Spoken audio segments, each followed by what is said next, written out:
Yes, Okay, all good. 100%. So, look, I know I've listened to the talk most of the morning from Sapra this when we started. So I'll be on the extreme side of it, perhaps on the other end, which is I do feel that if we understand the medical cannabis international market, we can have a look at those standards, and based on those standards, put in the different regulatory checkpoints to ultimately provide safety.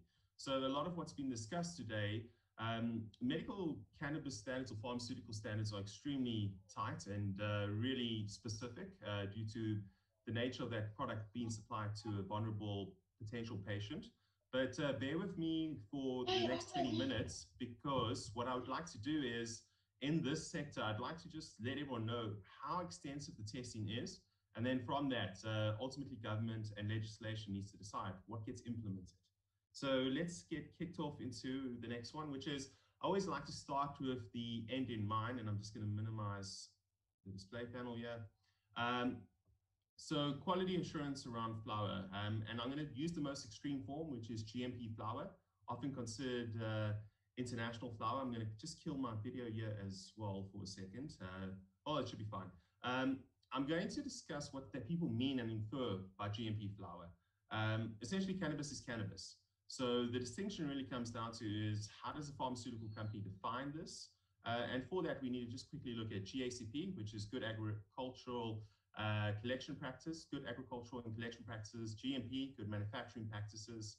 Understand what PICS is, which is the Pharmaceutical International Cooperation Scheme, harmonization through ICH, COAs, which are the certificates for testing, and then also the testing labs themselves, which typically would need to carry ISO accreditation to make sure that they're testing in the correct fashion. I'm sure there's a lot of people out there that might have sent flower off for testing, and they get different results, different potency results from one lab to the next. So let's dig into that for a bit. And then we'll touch on what international offtake is looking for currently, the countries that are open to offtake, and then we'll get into some technical terms around the GMP manufacturing. So today's talk, I like to just use the most extreme version so that we can understand where we're coming from. There is progress happening internationally on the front of quality considerations, with recent guidance being from the US Pharmacopoeia. And I've included the publications here for anyone who'd like to read up on it. And I think when government says they want more research, and often with stakeholders in government, they want more evidence, more research, more clinical trials. Often this goes a long way to supporting and educating around that. And I hope this talk does as well. And there's also additional guidance that the FDA has put out on cannabis and cannabis-derived compounds and key quality considerations for clinical research. So when we talk about cannabis being sold as a pharmaceutical dosage form, I like to use a good example of someone who's been around for a while, which is Bedrocan. Bedrocan is the supplier to the Office of Medical Cannabis in the Netherlands. They've also supplied to multiple countries within Europe, Germany, and several others. And this is often what is used as the pharmaceutical standard. Not to necessarily say it will always work in this context, but if we're looking to export under Section 22C1B license, which is the medical license for export, that is often discussed separate from the hemp research permits, this is often the level of quality that needs to be met for successful export. And I would like to explain the COA and what is being considered here, because it would help to clarify the difference between the different grades. Here the product is obviously floss, which is another word for inflorescence or flower. For hemp flowers, you can see the strength of the dosage form being the THC content of 22%, cannabidiol under 1%. The dosage form is flowers. It's a 5-gram container. This has got a batch number for the traceability purposes. It's got a date when it was harvested, who harvested it, if they applied gamma irradiation, which is perhaps a contentious point, but what was the dose, who applied it, who was the packager for that product, which lab did the testing, and then this is specifically around the testing. And for those who aren't familiar, typically a pharmaceutical product, and if we're going to refer to this form of cannabis as a pharmaceutical product, there's a monograph that gets pushed or put out by a medical regulator that defines the testing requirements. So this is the Dutch monograph, and I'll always happily share that with anyone who asks. So just send me an email, I'll gladly pass it along. But it shows things, appearance, how is the specification defined, what is the results. if we look at identity, foreign materials, so looking for insects, any kind of undue residues, the fineness of the material. Then we start to look at things like the micro contaminants. So there we have to follow a test that's defined by the European Pharmacopoeia because it's a Dutch monograph. And then it looks for things like total microbes that are growing on the flower. Again, this is medical grade and not necessarily in the recreational or alternate markets. It goes through these different pharmacopoeias that are specified. It goes through the testing of aflatoxins, which specific pharmacopoeias to follow, the limits that they test for. In terms of pesticides, this is a really important point, and I'd like to touch on it because I don't feel there's much value in using a Canadian pesticide list or a Californian pesticide list or an Oregon pesticide list when we have our own use of pesticides locally that are well defined within the food export market and even the wine export market, where we should really look at what pesticides are common and prevalent in South Africa, define that pesticide list, and have a medical authority release that pesticide list so we can then assure offtake internationally that those are the pesticides that are most common, we test for them, and we can include additional pesticides that may be on a Californian, Oregon, or Canadian list, but we should do it with cause. We shouldn't just apply international standards without context of local understanding. And this is a specific chapter that refers to that. On the next page, the last page of the COA from Bedrocan, which was in September earlier this year, this example, we look at the presence of heavy metals. It's important in terms of especially concentrating the product. If you were to take it to extraction, this is just for flour. Here, the main method is an ICP-MS test, drying of the flour to make sure that it doesn't deteriorate too significantly after release. And I'm not going to get too technical, but usually this is signed off, approved by a regulator, and it goes into a dosage form with the right labeling requirements. And this is a prescription product that in Europe would be prescribed by a doctor, be given to a patient. No reason a patient couldn't obviously use their own cannabis, smoke their own cannabis, but in the cases of an instance of a minor, a critical patient where security of a product is really important rather than cost, this is a preferred method because everyone in the room does agree that there are significant benefits to medical cannabis and cannabis as a whole. So the fact that these companies are doing this at least legitimizes and establishes the market for the future. And then ultimately tertiary markets from there would be able to benefit from that clinical work. Obviously, there's a Dutch and German monograph available, and they follow EP standards, being European Pharmacopoeia, and the Canadians obviously are more aligned with the US Pharmacopoeia specifically. Right, so medical grade is always contentious, but cannabis is cannabis. The difference here is there's a need for consistency. And if I can elaborate on this, and I think our next speaker from Bitsville as well, is that whenever you enter a product into a clinical trial, the key parameter is consistency. You need to have the same product going into clinical trial. And it's extremely tough for a botanical product because we know that it's going to be affected by the light conditions, by the growing conditions. So whenever you want to have success in terms of qualifying a clinical trial, you need what is called an IND, a new investigational new drug. It needs consistency before we can really develop to the stages where we can get consistent clinical trial. And if that's successful, which there are cases where this has been done, then pharmaceutical companies pursue a new drug application for a specific formulation. Often that's a proprietary formulation by that company. But ultimately what this all does is it drives forward the effectiveness that we all know is effervescent within the plant. So ultimately, they would pursue something like a marketing authorization, look to get that into international territories, and ultimately, it's a lot easier to do with a concentrate or an isolate in terms of extraction because it's more easy to control what the dosage is than it is with flour because you're very dependent on the growing consistency for that purpose. But it has been done by companies like Bedrocan. So I just want to keep that in mind. When we talk about clinical data, the key is consistency, and that's really the difference between medical grade and perhaps grades of cannabis that are grown in different cultivars, different areas. There's just a need for consistency so you can get more regular dosing and more consistent results. The other thing I'd like to discuss is specifically around the labs for testing.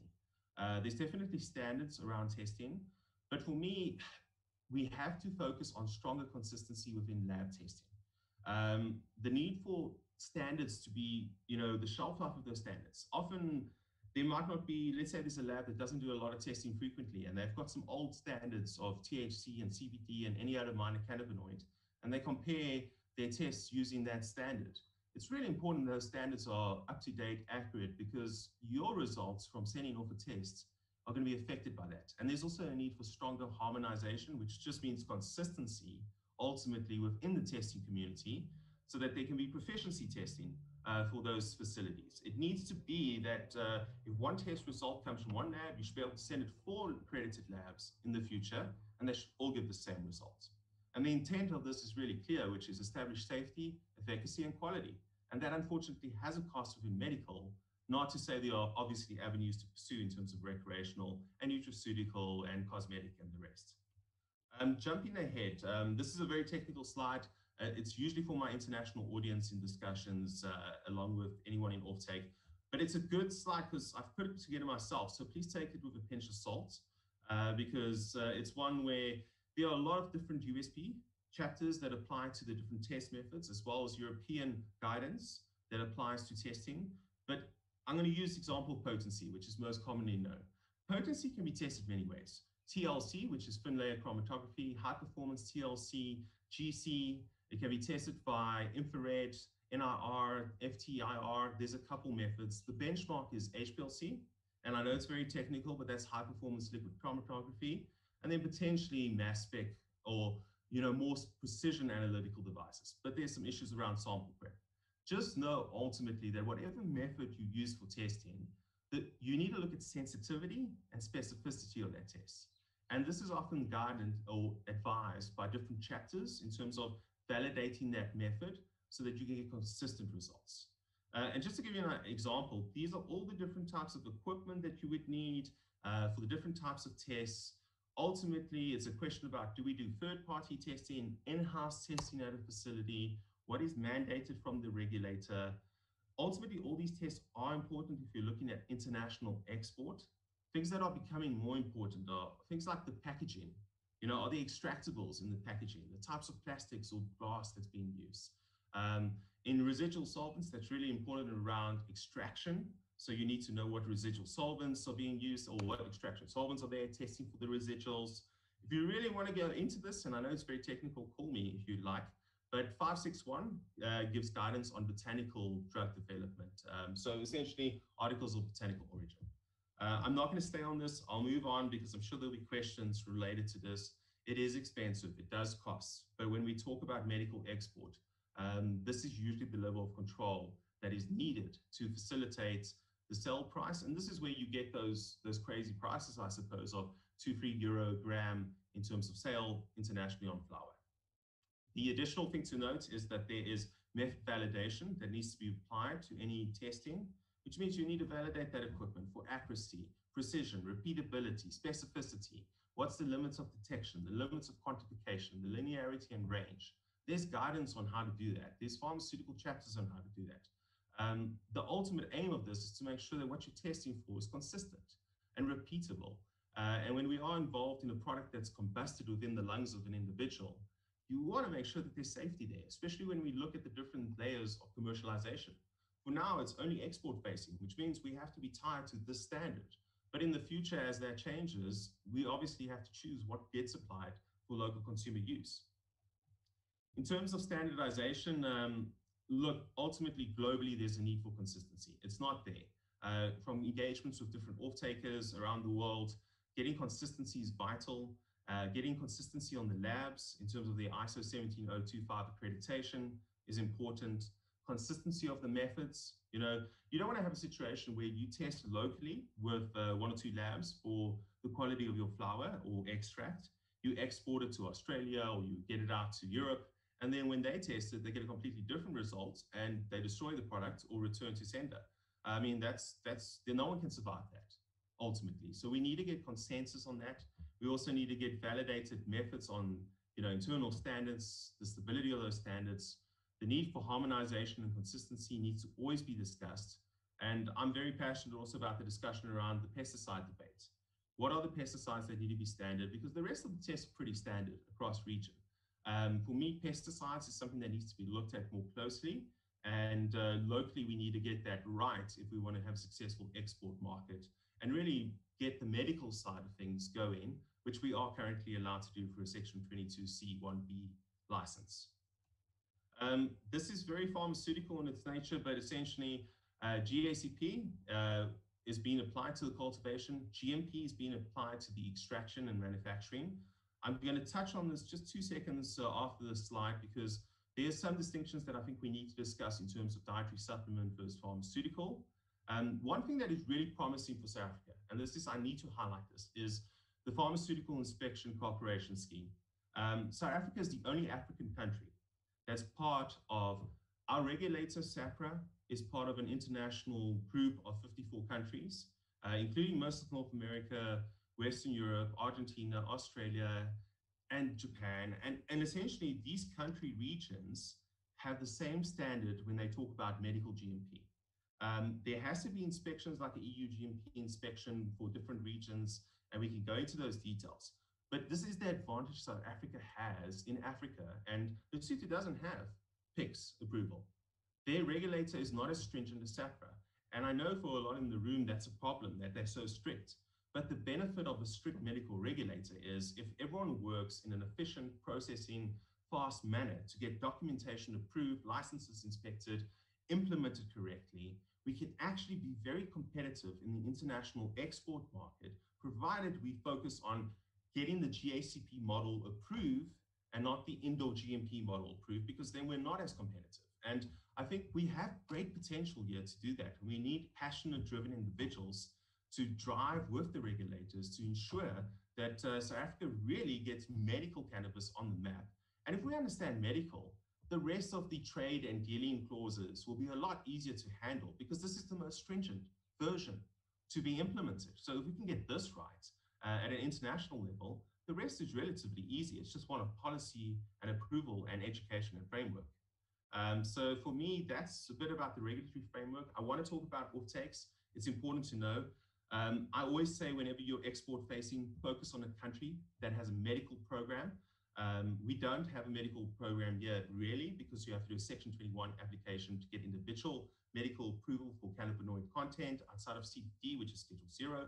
But I would say this, I know from speaking to SAHPRA in the past, we don't, or as of a few weeks ago, have an approval for Schedule 4 or 6 drug in terms of a marketing authorization. And here's something like Epidiolex, which is FDA approved that I'm referring to.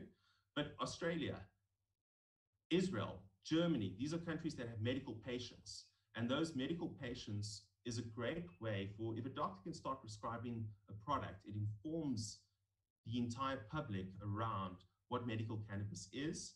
And usually I would say focus on market export to those regions. I'll use Canada as an example. I had seen in the past a lot of offtakes to Canada. Canada is not importing cannabis from around the world. There's been consistent evidence that they are blocking it at Canna Health, or Health Canada is blocking it at imports. Here's some MJ Biz Daily reports for yourself if you want to have a look on their protectionist policy around the import of medical grade cannabis. Their focus is more on the export of medical grade cannabis, where it's really the pharmaceutical companies that are allowed to export only. The one thing that is important to note is that MRA is a mutual recognition agreement within cannabis. There isn't one in Europe. The one thing that is very positive is the recent High Court ruling that was in Europe regarding CBD that involved the French, where they are allowed to now not necessarily prohibit the advertising of CBD products. This is very promising for the future of the CBD wellness space within Europe. It's still different from medical.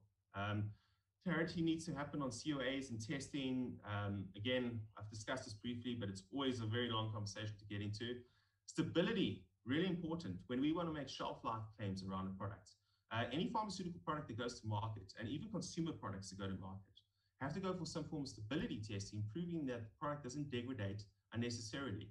This is usually where we get our storage claims, our expiry dates on products. We need to see an increased push for stability testing on flower and extracts so that we can get results on what is happening in those regions. We know that Israel overtook Germany as the largest importer of medical cannabis in July of 2020. We also know that from September this year, that the Israelis have been far more stringent on what they're bringing into the region and scrutinize the level of the GMP and the actual quality of the flower. So I'm always interested in discussing that and seeing what's happening in that space. But I want to quickly touch on stability, and I'll move on from there because I'm almost at the end, which is there are chapters that obviously define stability testing. Why do you do it? You ultimately, whenever you're a medical practitioner or you're developing a pharmaceutical drug, you want to give shelf life claims to that product, because at the end of the day, the intent of medical grade cannabis or pharmaceutical grade cannabis, because medical cannabis in the US is not always pharmaceutical cannabis, the intent is to provide a product that has a safety claim and has a duration for safety. And stability is where you put it into a cabinet, you test before it goes in. 6 months later, if it's accelerated, you pull a sample, you test again, see what has happened. A year later, you test again, and you see what has happened again. This is really important. And if I'm going to use COVID as an example, we are looking to, obviously, as a company, we support in the pharmaceutical space, but the vaccine that is going to be produced locally here in South Africa, that is going to be shipped and travel. A lot of it's going to be in a very cold -70 condition, because you can't freeze dry or lyophilize that drug to a powder for resuspension due to stability considerations. So these are technical terms. I won't hang on it, but just know that if you're looking to export a product into the pharmaceutical space of medical cannabis, you need to start doing these type of tests on the flower. This does add to the cost, but this ultimately is the kind of finishing touches to ensure that you're producing a product that meets the standards that we refer to in Europe as maybe an EU GMP standard, along with that drug master file standard. There are different climatic zones. So luckily, South Africa, Australia, we're in the same type of climatic zone in terms of zone 2. European zones are zone 1. A lot of guys talk about testing under the most extreme conditions, but that's not really very good with the terpenes in cannabis for flower. I'm not going to hang on this. I'll move on. The last thing I want to discuss is the manufacturing side of it. When we talk about extraction, one thing I have to highlight is there is no FDA consensus or a chapter that's specific to cannabis, which is a problem. It presents itself with a lack of understanding on guidelines and standards. So what happens in the international community is they apply those interpretations of dietary supplements, food, pharmaceutical to the product. And this is something that will change. But just to give you an idea, when we talk about 21 CFR Part 111, we are talking about dietary supplements. And this really relates to CBD wellness products. And to put it in context, all our products on the shelves, usually in South Africa, minus some approvals, is usually from a CBD that is extracted from a US company that is done under dietary supplement grade GMP, not pharmaceutical. It is then provided as an isolate that is then put into the finished product that's put on the shelves, or it's shipped as an isolate here, where it gets white labeled or bottled into a finished product that goes to the shelf. But ultimately, the entire value chain is from a US extractor. And the difference here is that extractor is doing it under dietary supplement standard, not pharmaceutical even, because there's a distinction. There's a difference in the amount of work and cost and effort that goes into it. If we are producing to a pharmaceutical standard, we almost require to export to a pharmaceutical consumer, and we can't really fill that gap in terms of providing products that go into bottles locally on shelves, because we need there to be a distinction between food, dietary supplement grade, and then the entire different spectrum of pharmaceutical grade, which deals with API, active pharmaceutical ingredients, finished pharmaceuticals. So I'm giving you a lot of information, but this is something that really needs to be addressed so that we can lower the GMP standards so that we meet dietary supplement grade locally, and we focus on building the CBD wellness space, because this is where the most of the trade is currently happening, is in CBD wellness, not in medical, because we don't have a medical program, unless it's for export. And ultimately, there's a lot to be said here. I would highlight things like often what happens is guys extract under dietary supplement, then package under pharmaceutical. That's one way to work around it. But ultimately, the grade of your isolate and your distillate does matter. And I've got a separate YouTube channel that has content on pharmaceutical manufacturing as it relates to CFRs and the FDA on GMP. So I'm happy to pass that along. I'll drop it in the chat if you guys would like. I know that this is extremely technical and it does feel very bureaucratic in its nature, but I hope that it's good that there are people in the country that are engaging with the international medical cannabis space, understand the requirements around manufacturing, testing, and the quality of the flower and the active forms. And then if we understand that, working our way backwards to a very simple regulatory model for different grades, it is easy enough to do. The key I just would like to say is there has to be standards, because at the end of the day, as a consumer, when you are consuming a product, there has to be some form of safety data. There's a reason, and I saw this in a discussion yesterday. You're not allowed to go to a spring and bottle your own water and sell it at Pick and Pay.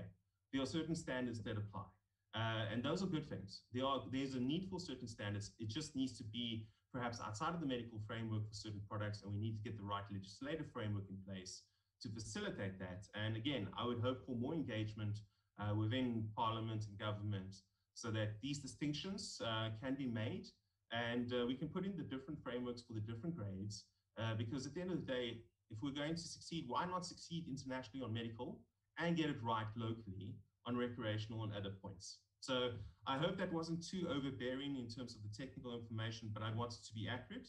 And I will stop sharing on my end and perhaps hand over to you, Dave, again, and happy to tackle questions.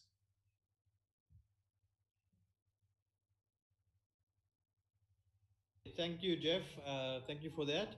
I'd like to turn the floor over to any questions that you might have. We've got some good feedback coming in.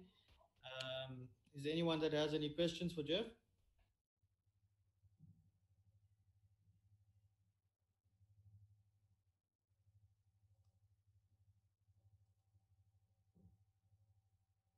I did see one or two questions on extraction methods. I know the last time I was on here with Dave, and thank you for hosting me, there was a discussion on extraction. I do have a YouTube link to that. I can drop it into the chat. Yes. If you'd like to just review the content that we had done on the previous September expo that relates specifically to extraction, because that is my forte. Perfect. You know, Jeff, I think you could drop it in there, but also if you could include it in your presentation and then just send it through to the Bukani team, because then that way, you know, people are logging on and off, and I found it just now. I got kicked off, and when I came back on, I couldn't find the previous messages. So you can put it on there. People can save it, but then also if it's on your presentation, then they can always access it at a later stage. Perfect. If you'd like, Dave, because you got logged out, I can have a look at some of the questions, because I know when I got logged out as well, I lost the questions. Yes. I saw there was why is South Africa hindering us? Okay, so the hindrance here is the following. The job of SAHPRA and the medical regulators is to enforce safety efficacy, ultimately. They were kind of handed the Constitutional Court ruling, and they were asked to put a legal framework in place. I do think that for medical purposes, the framework is perhaps correct, but what government perhaps needs to do is they need to start putting additional frameworks in place. A simple one, straight off the bat, is if I look at the US, the Farm Bill from 2018, that specifically, there's a reason the US has 2,000 to 3,000 processes for extraction. It's because they have good legislation. They don't have it federally approved, which means at a whole country level, it can be difficult. That perhaps will change, and I don't think it's a good thing if it does for our economy and our opportunity that's at hand now. But we need to move quickly because Australia has done a lot in the space of the last year. So I would say the difference between medical needs to also be then supplemental dietary grades need to be addressed separately, because at the end of the day, while we're bringing in CBD products, while we're bringing in isolate, when we can manufacture this ourselves from outdoor grown hemp, we need to have government be in some part responsible for those facilities in terms of the testing and the aggregators, if you want to call it that, for pharmaceutical companies that have the capital, that have the money. And I can tell you, I'm going to say this, there are pharmaceutical guys out there that are struggling, that have the Section 22 1C licenses. That is also due to the lack of the speed at which things are happening. So I often hear the comments from stakeholders that it's only big pharma that's going to make money and everyone else is going to be left out of it. But I can tell you that pharmaceutical guys, or guys that have spent a lot of money, millions, are struggling just as much and are in it for the same problems, because we need to have this communication on standards, what's required internationally. If we want to get export right, what do we do? And we should distinguish between medical, dietary supplements, so that we can really stimulate local economy on over-the-counter products. In a way, that 600 milligram dosing was a good thing because it restricted imports of just generic products. So they had to specifically put 600 milligrams on those products to bring them in locally. So that's an opportunity in a sort. But the problem is we're bringing CBD isolate in that's internationally produced, extracted. So how does that benefit any grower? We need to address, I feel very urgently, the need for outdoor hemp through agriculture being taken to CBD product, that there's sufficient quality applied to that CBD extraction and isolate generation so that it can be purchased by a contract white labeler that can put it into products, that you can go and say, I would like to buy 1,000 bottles of CBD products. I'd like it white labeled under my brand, and I'd like it to petition, put it on shelves, get it out there, whether that's through clicks, discount, it might be more difficult, but those things need to happen first because the medical approach is extremely rigid and extremely difficult. And we are missing massive opportunity in terms of the wellness space. Because CBD wellness and medical are two different worlds. And then we still have recreational, which if we capitalize it on soon, we can actually have a situation where we have a very developed recreational market so that when we export to the US, and when they're federally legal, we can have things like, Wakanda CBD products, and we can have unique African-derived products that would be very popular in one of the largest economies in the world, between them and China, but obviously the US still holding for now. So we need to get these different tiers ready, right, and again, increase consultation. I've spoken with MECs here and there, I've spoken with agriculture, I've spoken with SAPRA. We need to just be able to get legislation and regulation right so that we can get tax income for everyone and get the businesses off the ground so we can succeed.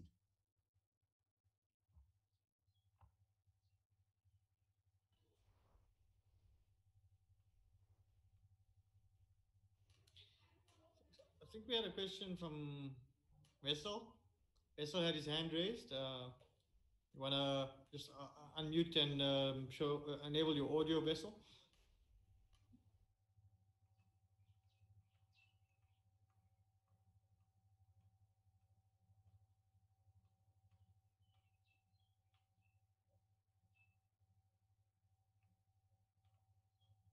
Okay, are there any other questions or comments that you would like to address there from the chat, Jeff?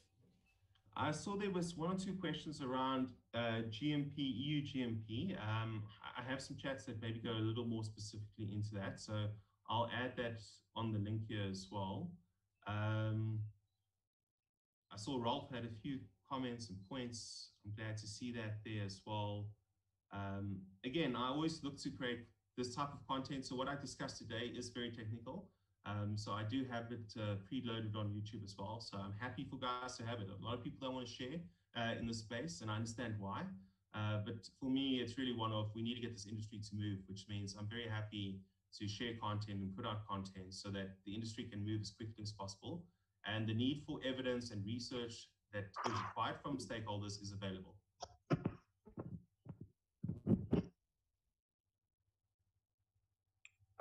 Jeff, good day, how are you? Hi, good and self. I'm good. You're speaking to Below here.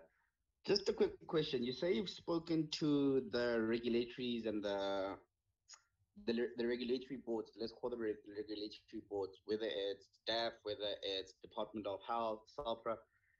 But what support are we still getting out of them as emerging farmers? Because an extraction machine is a machine that is not cheap, and it's a machine that is very capable. It's a machine in which you can take advantage of it. You can move away from cannabinoids and move into a eucalyptus environment. You can move into lavender oils. As long as you have a pressing machine, you can advance your market into oils, like you were saying. But now, what support do we have as emerging farmers? Because we still need the support in the background to actually come up clean or come out on top. Because it doesn't even sound like they're sure about half of the things that they're doing. 1 week they want you to talk about this, next week they've changed it. Do you know what I'm saying? They're not actually giving us clarity on support. Yeah, so to address that, the truth is right now that there isn't much outside of the export-facing medical market that's actually beneficial.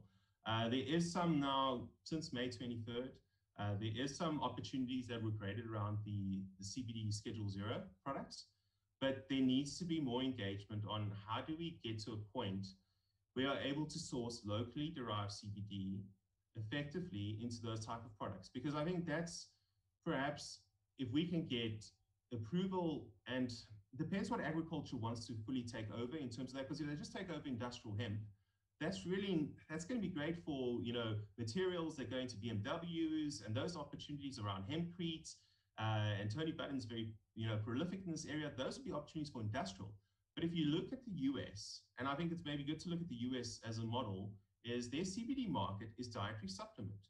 And there's a reason everyone was able to get into it, because yes, there's a need for standards in terms of a food product. But now we're really talking about a dietary supplement food product.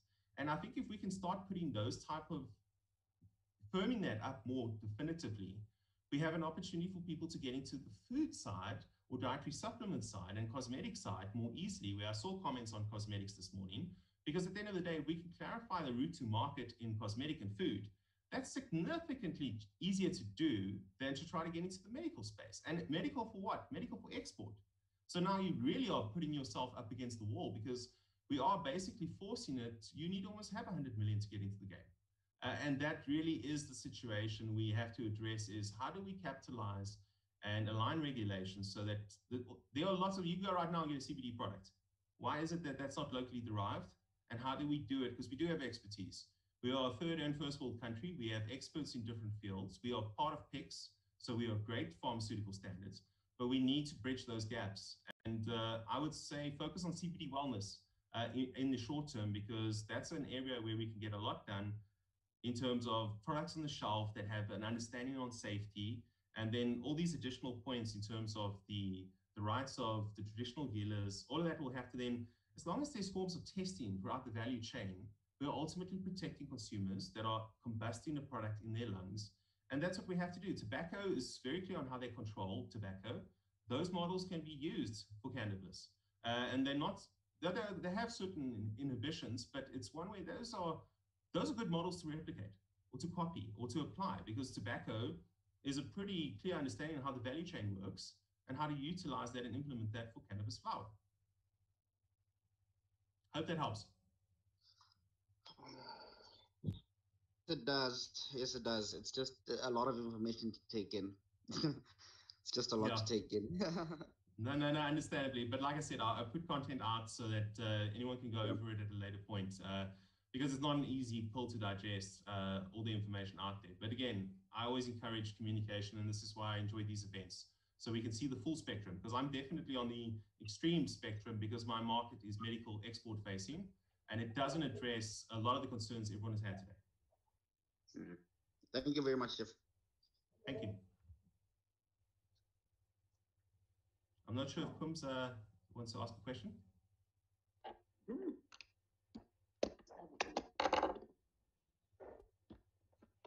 Okay, thank you, Dave. Yes. Hi. Hi, Jeff. Looking at your good, vital presentation, you see, it's going to take us somewhere. And then there was a slide that you put, the one that I've commented. It was the slide before. Can you bring that slide back? Okay, I'm going to quickly share, and you can tell me what slide it is. Let's go back to the presentation. Let me share on my end. Let me hit F5. It was the one with nice carpet. Tell me when to stop. If round table. So are we talking about this table?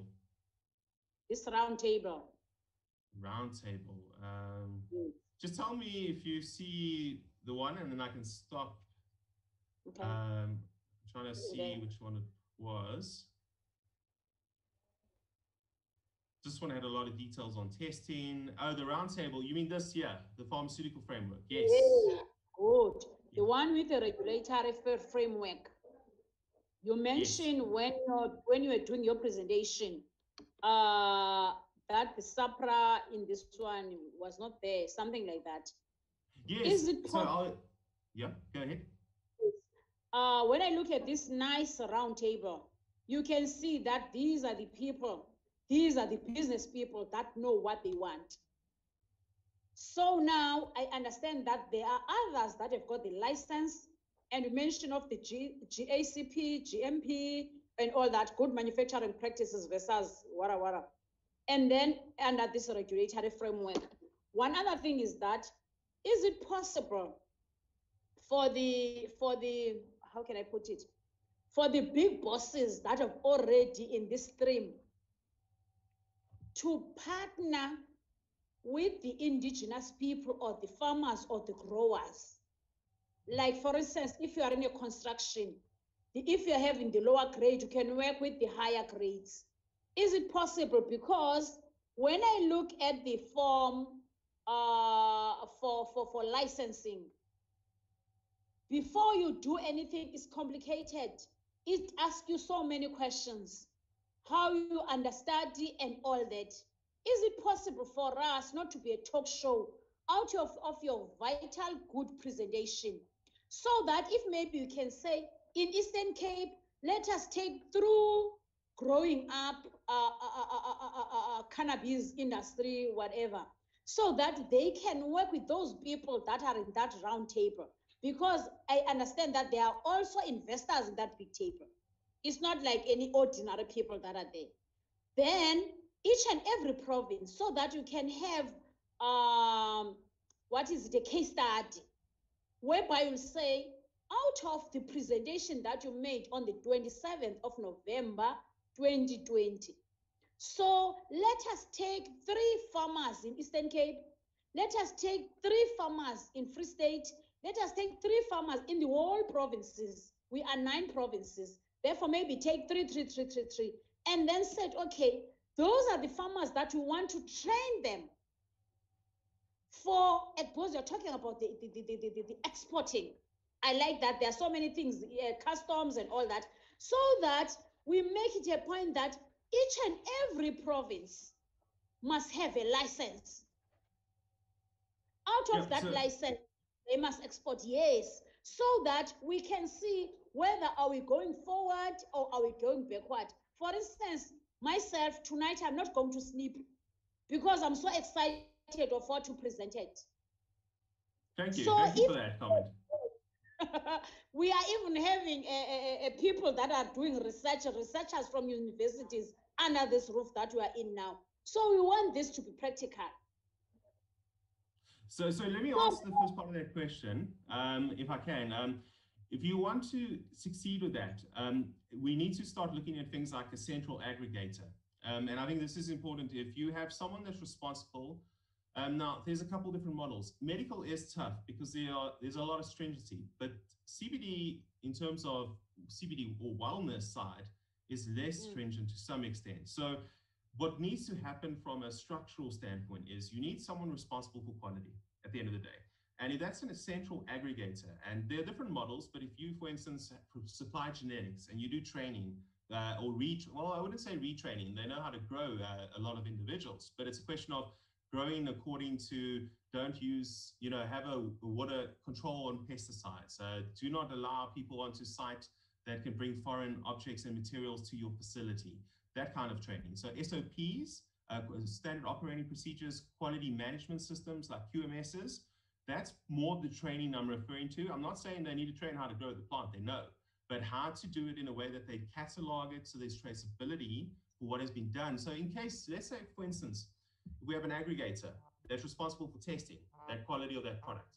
Then they're going to take your product that you deliver, they give you a price for it. It's a contract growth, so either you grow our genetics or you grow your own genetics, which is a little more tricky because you don't control the standards as easily and readily.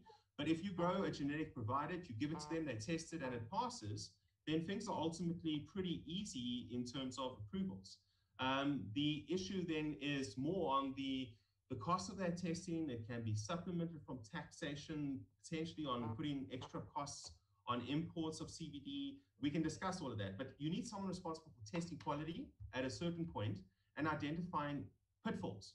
So if that facility fails or that grower fails, then we need to know why they failed, because now that product can't be used. So it could be, I've seen examples where someone used a hose pipe that someone had used a hose where they did pesticides with it. And then that pesticide hose pipe was used for watering plants.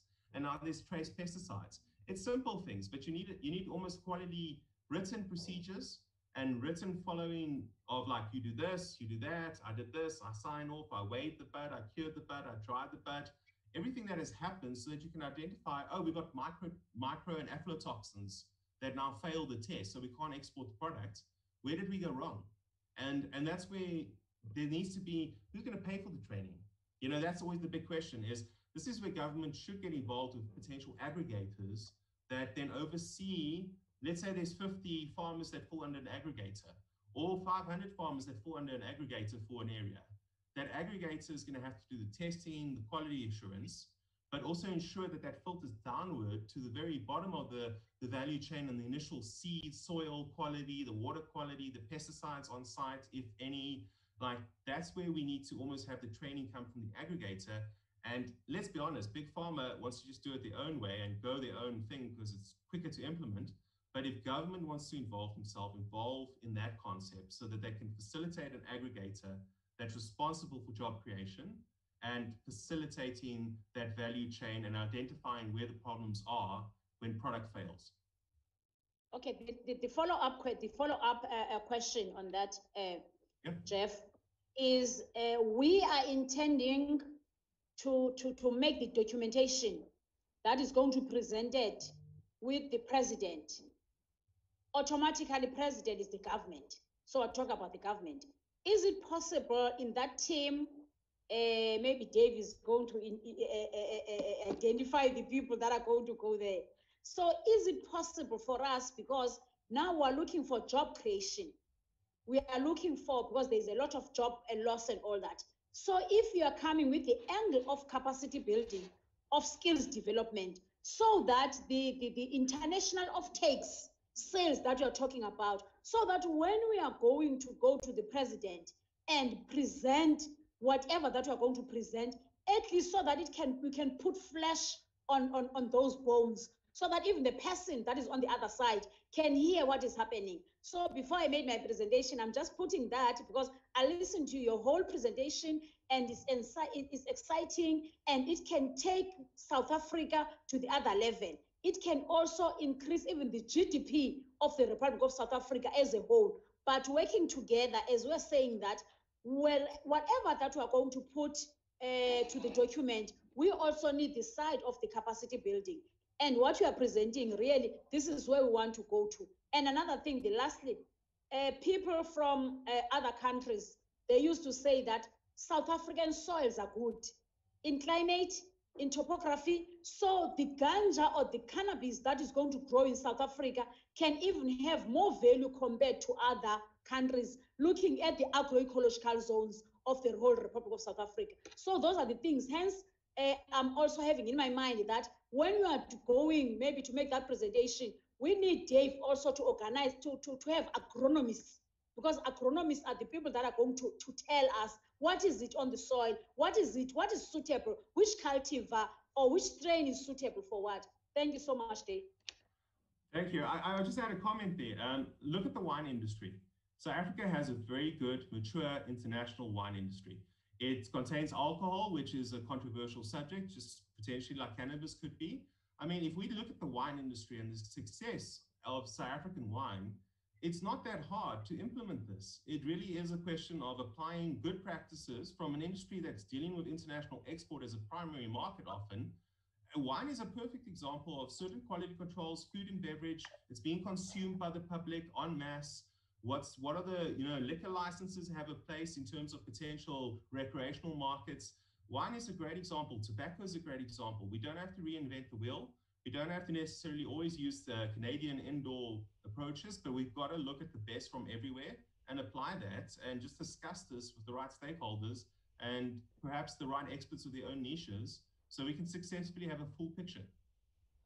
Yes, absolutely. Thank you so much. Thank you. Thank you. Thank you.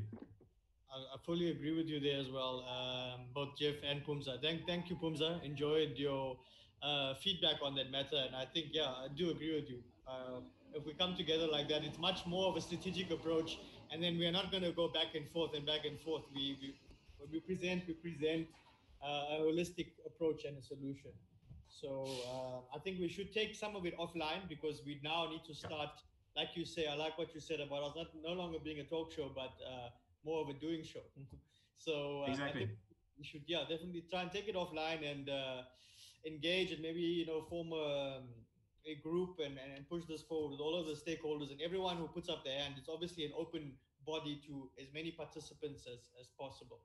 I just would like to round up there now. We've got some good feedback coming in. Jeff, good point on the wine industry. how about cannabis gets together with wine industry in one room for some insight and tips?